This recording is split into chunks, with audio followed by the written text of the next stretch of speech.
중간에 강력한 기타 랩과 함께 drum 땀이 어두워도 내 빛은 더 강해져 난 거침없이 달려 끝을 향해 날아 내 꿈을 향해 난 멈출 수 없어 너도 내 Assalamualaikum.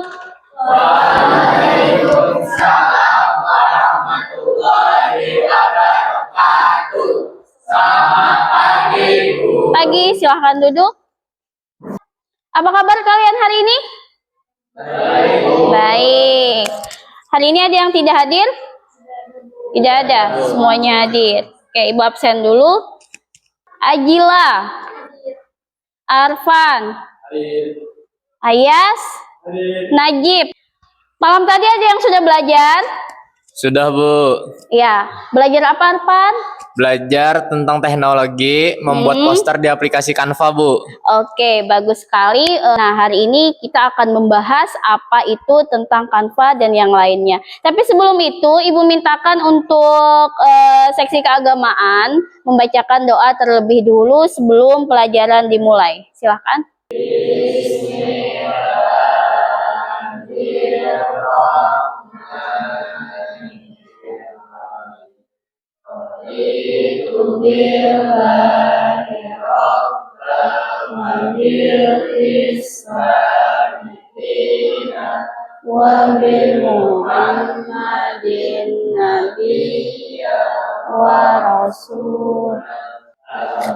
Oke, terima kasih banyak.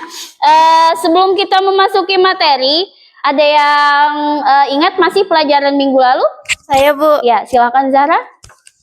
Minggu kemarin mempelajari tentang ayat Al-Quran dalam menggunakan teknologi, Bu. Oke, bagus sekali. Minggu kemarin kita membahas tentang ayat itu. Oke, sebelum kita lanjut ke materi, di sini Ibu ada pertanyaan, bagaimana teknologi mempengaruhi gaya hidup generasi muda dalam mengetahui sejarah Islam di Kalimantan? Ada yang bisa jawab?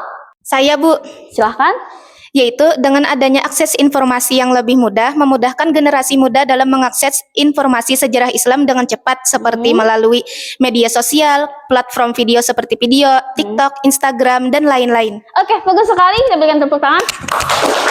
Yang kedua, apa yang kalian ketahui tentang bahaya teknologi zaman sekarang dengan zaman dahulu? Ada yang bisa jawab lagi? Saya, Bu. Iya, silahkan. Pada masa lalu, teknologi belum semaju sekarang, sehingga bahaya yang ditimbulkan lebih sederhana. Contohnya bahaya fisik. Mesin-mesin pada zaman dulu sistem keamanannya masih minim. Ya. Oke, terima kasih. Itu tadi salah satu pemaparan dari teman kalian. Jadi yang namanya teknologi itu, apalagi yang berhubungan dengan sejarah Islam, sangat mempengaruhi. Salah satunya dalam artian untuk memanfaatkan teknologi itu, sejarah itu lebih mudah diakses. Nah, hari ini tujuan pembelajaran kita adalah memahami penyebaran Islam di Kalimantan. Yang kedua, menganalisis para tokoh ulama Islam di Kalimantan. Sebelum itu, Ibu akan membagikan kelompok, tapi terlebih dahulu Ibu akan menayangkan materi dari sejarah Islam tersebut. Silahkan kalian simak. Sejarah Islam di Kalimantan berasal dari dua sumber, yaitu Malaka dari Barat dan Jawa dari Selatan. Proses Islamisasi di Pulau Kalimantan secara efektif baru dimulai pada sekitar abad 15 hingga 16 Masehi. Berkembangnya Islam di Kalimantan turut menggeser eksistensi agama Hindu-Buddha dan berdampak pada munculnya kerajaan Islam di Kalimantan. Kedatangan Islam di Kalimantan tentunya tidak luput dari jaringan Islamisasi Nusantara. Tidak dapat diketahui dengan pasti kapan masuknya Islam ke Kalimantan Selatan. Islam mengakar kuat di Pulau Kalimantan seiring dengan perkembangan Islam di bumi Nusantara. Ada banyak teori tentang kapan Islam masuk di Kalimantan. Salah satunya ada yang menyebutkan bahwa kedatangan Islam di Kalimantan dimulai di Kalimantan Selatan dengan ibu kotanya Banjarmasin. Pembawa agama Islam ke Kalimantan Selatan ini adalah para pedagang bangsa Arab dan para mubalik dari Pulau Jawa.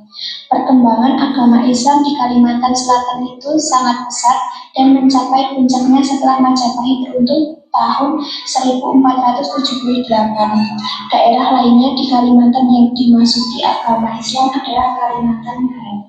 Oke, dari video yang pertama ini, apakah ada pertanyaan dulu? Saya, Bu. Iya, silahkan Maulida. Bagaimana cara penyebaran Islam di Kalimantan?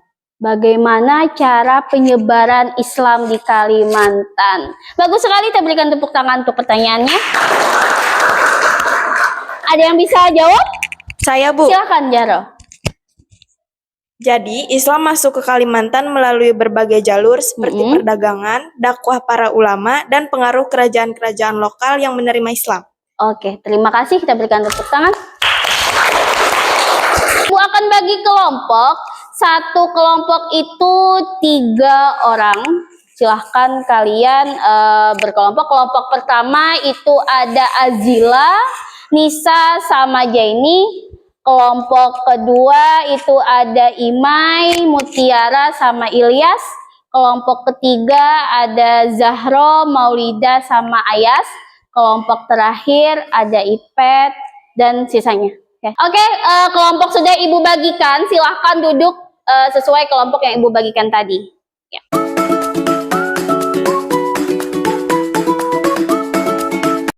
Sudah berkelompok, tugasnya yaitu membuat poster tentang sejarah Islam di Kalimantan, biografi tentang ulamanya yang menyebarkan agama Islam di Kalimantan. Silahkan dikerjakan.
Tadi sudah dikerjakan tugasnya dan kalian kirim lewat email.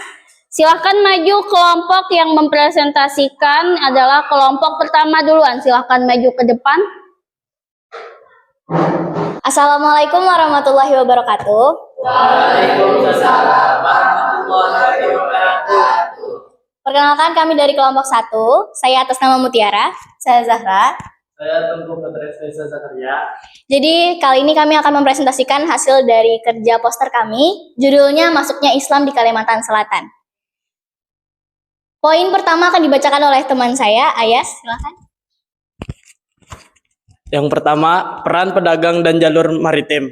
Islam masuk ke Kalimantan Selatan melalui aktivitas perdagangan yang melibatkan pedagang dari Arab, Gujarat, dalam kurung India, Persia, dan Tiongkok. Para pedagang dan berinteraksi dengan masyarakat lokal, terutama Nusantara.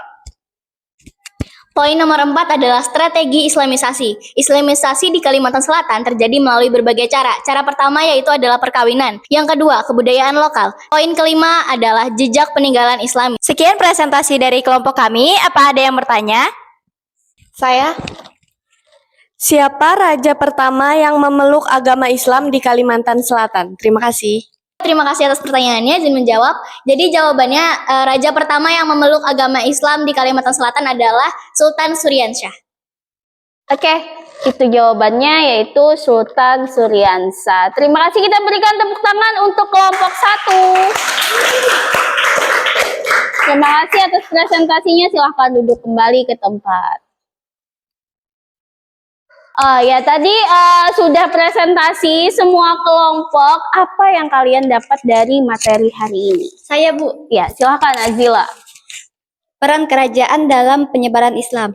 Kesultanan Banjar menjadi contoh bagaimana sebuah kerajaan dapat memainkan peran penting dalam menyebarluaskan Islam. Sultan Syuriansah sebagai raja pertama yang memeluk Islam menunjukkan bahwa pemimpin yang menerima Islam mampu menyebarluaskan Islam dan membawa perubahan besar dalam masyarakatnya. Oke, terima kasih. Kita berikan tepuk tangan. Ya, jadi secara garis besar Islam mulai berkembang pesat itu di Kalimantan Selatan setelah kerajaan Banjar memeluk agama Islam. Siapa kerajaan Banjarnya? Siapa? Sultan Syuriansah. Pada tahun keberapa? Pada abad ke-16. Nah, melalui dakwah seorang ulama dari Jawa bernama Khatib Dayan.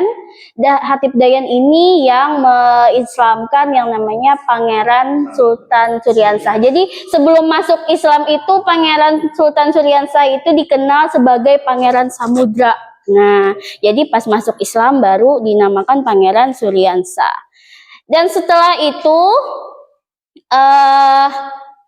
ada lagi tokoh Islam di Kalimantan Selatan. Datuk Lampayan adalah ulama besar asal Banjar yang dikenal sebagai tokoh sentral dalam pengembangan Islam di Kalimantan Selatan. Beliau lahir pada tanggal 1710 dan sempat belajar di kota Mekah selama 30 tahun.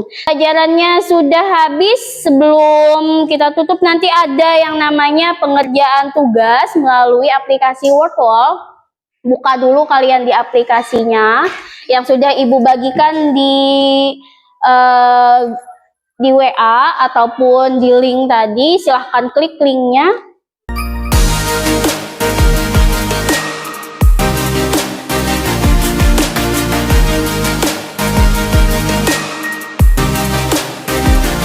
Oke, sudah jawab semuanya. Nilainya sudah masuk ke Ibu. Kita jawab sama-sama. Nama kerajaan yang berperan besar dalam penyebaran Islam di Kalimantan. Siapa yang bisa jawab? Saya, Bu. Ya, Abang Maulida. Kerajaan Banjar. Kerajaan Banjar. Oke, benar. Sebelum kita memasuki penutup, Ibu pengen kalian tepuk semangat dulu dong. Tepuk 1, tepuk 2, tepuk 3, tidak tepuk. Nah, kurang fokus nih. Tepuk 1, tepuk 2, tepuk 3, tidak tepuk. Oke, terima kasih. Jadi, apa yang kalian dapat tentang pembelajaran hari ini, yaitu tentang sejarah Islam di Kalimantan Selatan, dan ada yang bisa menyimpulkan tentang pelajaran hari ini? Siap saya, Bu. Ya, silakan. Kesimpulan yang saya dapat dari pembelajaran hari ini adalah bahwa Islam masuk ke Kalimantan Selatan melalui perdagangan, dakwah ulama, dan peran kerajaan lokal, terutama Kesultanan Banjar. Raja pertama yang memeluk Islam adalah Sultan Syuriansah yang memainkan peran penting dalam menjadikan Islam sebagai agama resmi kerajaan. Ulama besar seperti Syekh Muhammad Arsyad Al-Banjari berkontribusi dalam memperkuat ajaran Islam melalui pendidikan dan kitab Sabilal Muhtadin yang beliau ciptakan. Penyebaran Islam dilakukan secara damai dengan mengadaptasi budaya lokal, sehingga Islam mudah diterima masyarakat. Dan hingga sekarang, tradisi Islam tetap hidup dan menjadi identitas masyarakat Kalimantan Selatan, Bu. Oke, terima kasih atas kesimpulan hari ini. Bagaimana pembelajaran hari ini menurut kalian? Menyenangkan. Ipet, di mana menyenangkannya? Yang bagian menjawab. Bagian menjawab teka-teki silang tadi. Oke. Minggu depan kita akan membahas tentang penyebaran Islam di Pulau Jawa. Nanti Ibu akan berikan tugas berupa poster. Nanti kalian bawa aja perlengkapannya ya. Oke. Sebelum itu silahkan Ananda Najib untuk memimpin doa. Berdoa dimulai.